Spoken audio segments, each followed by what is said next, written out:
Hello, good morning mga kakawali. Tara, samahan niyo akong gumawa ng no-bake cheesecake. Request ito ni Ma'am Manilyn Espiritu.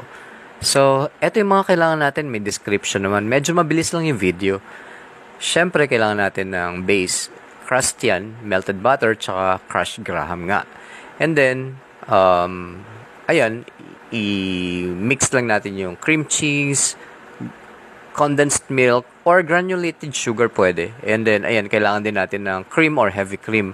Bahala na kayo kung anong gusto nyo. Flavor nga natin ng chocolate kasi pwede natin itong gawing blueberry cheesecake, mango, or matcha, or any flavor na gusto nyo basta may mixture na kayo ng cheesecake. Since walang itlog ang no-bake, ayan, ginamitan natin yan ng gelatin powder. Pinainitan lang, niluto, or pinainitan sa tubig and then hinalo ito sa mixture habang mainit pa kasi mabilis siya mabuo. Cleaning wrap, and then nirest for at least 8 hours and then ayan, ipi-flip ko yan. Medyo mabilis siya pero inalog-alog ko talaga yan. Hindi na, naging stable naman talaga siya. First time ko to, medyo hindi pa masyadong kagandahan pero pwede natin maulit ito.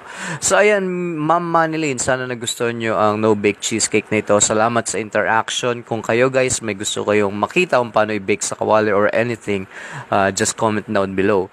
So thank you for watching. If you like this one, like and share and follow me for more.